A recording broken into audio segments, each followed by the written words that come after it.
Hola y bienvenidas a una nueva inversión.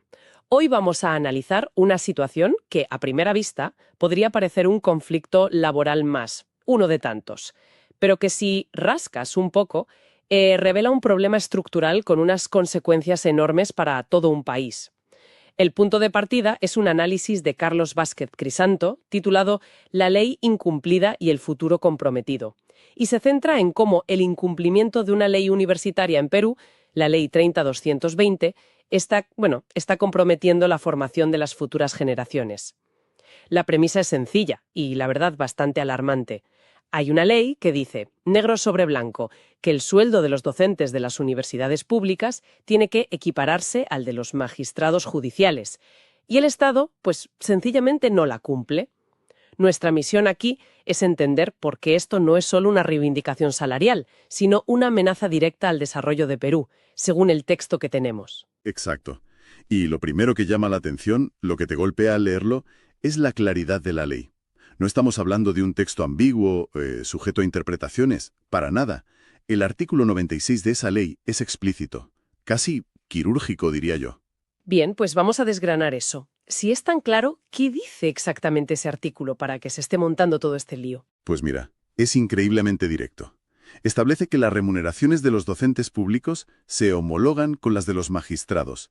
Y para que no quede ninguna duda, añade que el sueldo de un docente no puede ser inferior al de un juez de primera instancia. Y aquí viene lo importante. Dice que se deben incluir todas las remuneraciones complementarias. Todas. Todas. Y cito textualmente, cualquiera sea su denominación. Un momento, cualquiera sea su denominación.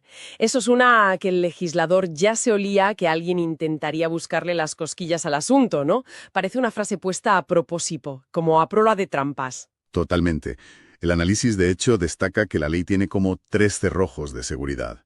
El primero es que es una obligatoriedad directa. No hay plazos, no hay condiciones. No dice se hará gradualmente o cuando se pueda. Dice que se homologan, y punto. Vale. El segundo es justo lo que comentas. La comparación tiene que ser integral. No vale decir te pago el base pero no los pluses. No, es todo. Y el tercero es el espíritu de la norma. Su finalidad era muy clara: atraer y retener talento. Que la universidad pública pudiera competir de verdad con el sector privado. Se cumple. El texto habla de una estrategia de evadir el fondo legal. ¿Cómo se puede evadir algo que parece tan blindado? ¿Cuál es la excusa? Pues el argumento del Estado, según se expone en el análisis, es un tecnicismo puro y duro. Vienen a decir que el sueldo de un juez incluye ciertos conceptos, ciertas bonificaciones, por funciones que un docente no hace y, por tanto, no le corresponden. A ver si lo entiendo. La excusa es un formalismo para ignorar la intención real de la ley. Exacto. Porque el objetivo no era que los profesores se pusieran a dictar sentencias, sino usar el sueldo de un juez como un estándar de prestigio, de competitividad, para atraer a los mejores. Has dado en el clavo. Es una interpretación deliberadamente restrictiva, que va en contra del espíritu de la ley. No se trata de replicar funciones, se trata de establecer un ancla salarial que dignifique la profesión. Por eso la conclusión del análisis es tajante. Esto no es un descuido, es un incumplimiento consciente. Y aquí es donde la situación se vuelve, para mí, realmente kafkiana. Porque mientras el Estado incumple su parte del trato, las exigencias al docente son de primerísimo nivel. Se describe una paradoja brutal. Exigencias del primer mundo, pero con un salario del tercero. Es una esquizofrenia total del sistema. El texto detalla una triple exigencia que es constante y no es negociable. Primero, enseñar con una calidad altísima. Segundo, y esto es clave, investigar y publicar artículos científicos, constantemente. Su carrera depende de ello, ¿no? Es una sugerencia. Está regulado por ley, por reglamentos, por estándares de ciencia y tecnología. Claro. Y esa actualización no es gratis. No es leerse un libro el fin de semana. El artículo le pone cifras muy concretas a esto y asustan un poco. Hablamos de que una maestría o un doctorado, que son casi obligatorios, pueden costar entre 20.000 y 60.000 soles. Pero es que lo de publicar es casi peor. Publicar en revistas científicas de impacto, las que de verdad cuentan, puede costar entre 200 y 3.000 dólares. Por artículo. Por artículo. Y a eso súmale cursos, congresos, software especializado. Es un goteo constante. Un segundo. ¿Me estás diciendo que el sistema te exige, para poder mantener tu puesto y ascender, que publiques en revistas por las que tienes que pagar miles de dólares de tu bolsillo, con un sueldo que el propio sistema se niega a pagarte como dice la ley. Es un círculo vicioso perverso. ¿Es que parece un sistema diseñado para fracasar? ¿O para expulsar a cualquiera que no tenga otra fuente de ingresos? Es como si a un bombero se le exigiera comprarse con su sueldo el último modelo de manguera. El Estado, en la práctica, está externalizando el coste de la excelencia académica y se lo carga a los hombres del profesor. Es insostenible.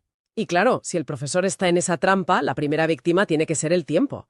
El tiempo y la energía que le puede dedicar a sus alumnos. Ahí es donde el problema deja de ser del docente y pasa a ser de toda la universidad. Ahí explota la bomba de relojería. El impacto en la calidad educativa es demoledor. El análisis describe una cascada de consecuencias. La primera y la más obvia es la multiempleabilidad forzada. Que básicamente significa que ser profesor universitario a tiempo completo no te da para vivir. Exacto. Se convierte en un trabajo más, uno que tienes que compaginar con otros 2 o 3. La docencia deja de ser una vocación para ser una estrategia de supervivencia. Con el resultado lógico de que el tiempo para lo esencial se evapora. El tiempo para preparar una clase a fondo, para actualizar bibliografía, para corregir con calma, desaparece. Lo que debería ser un proceso de calidad se convierte en una carrera contra el reloj. Justo. Y eso nos lleva al segundo problema. Si las condiciones son tan malas, ¿los mejores profesionales no van a querer trabajar ahí? Claro, la fuga de talento. Exacto. Se explica que los concursos para plazas fijas a menudo quedan desiertos, sobre todo en áreas como medicina, ingeniería, derecho. Donde un buen especialista gana mucho más en el sector privado. La universidad no puede competir. No puede. ¿Y qué pasa? Que esos cursos se cubren con personal contratado temporalmente, a menudo con menos experiencia. Se rompe la continuidad, la profundidad del aprendizaje. Y por supuesto, la investigación en esas áreas se resiente. O directamente desaparece. Investigar requiere tiempo, estabilidad, cosas que este sistema no ofrece. Con lo cual, los estudiantes se forman sin estar en contacto con la ciencia viva.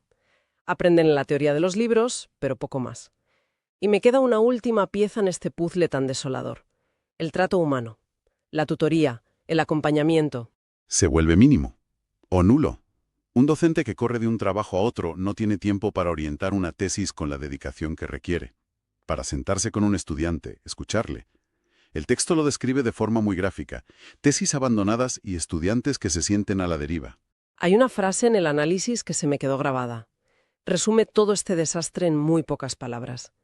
Quien hoy aprende mal, mañana construye mal, enseña mal, decide mal o atiende mal. Es que es un efecto en cadena. Empieza en un aula precarizada y acaba afectando a cada rincón de la sociedad. Absolutamente. Si conectamos los puntos, el impacto es sistémico. No es un problema de un gremio, es un problema de país. El análisis lo deja claro. Egresados peor preparados significan menor productividad.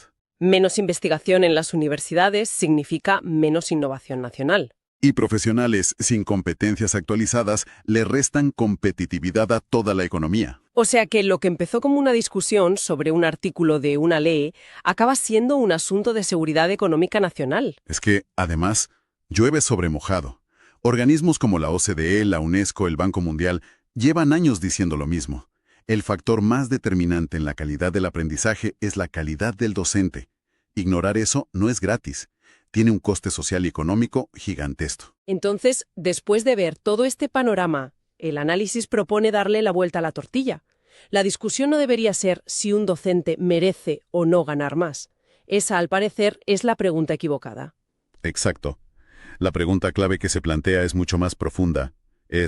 ¿Puede un país permitirse el lujo de formar a sus futuros profesionales con docentes en precario? Y la respuesta, obviamente, es que es un suicidio a largo plazo. Y para que la reflexión cale, el texto deja unas preguntas en el aire. Preguntas como: ¿quién va a operar en los hospitales del futuro? ¿quién va a diseñar las infraestructuras? ¿Quién educará a los niños? ¿Quién administrará justicia? Porque todas esas personas se están formando hoy, en estas aulas. La conclusión final es que cumplir ese artículo 96 no es un gasto, es una inversión. Y no una inversión estratégica, sino una inversión mínima, un acto de pura racionalidad económica. La lucha, tal y como se argumenta, no es por un aumento, es por la universidad pública, por los estudiantes y por el futuro de Perú. Y como pensamiento final que nos deja este análisis y que a mí me ha dejado dándole vueltas, se afirma que cumplir la ley es la línea de base, no la meta final. Y esto nos lleva a una última pregunta, que quizás sea la más inquietante de todas. ¿Qué dice de un sistema cuando el simple hecho de alcanzar el mínimo indispensable, el punto de partida, se presenta como un desafío casi insuperable?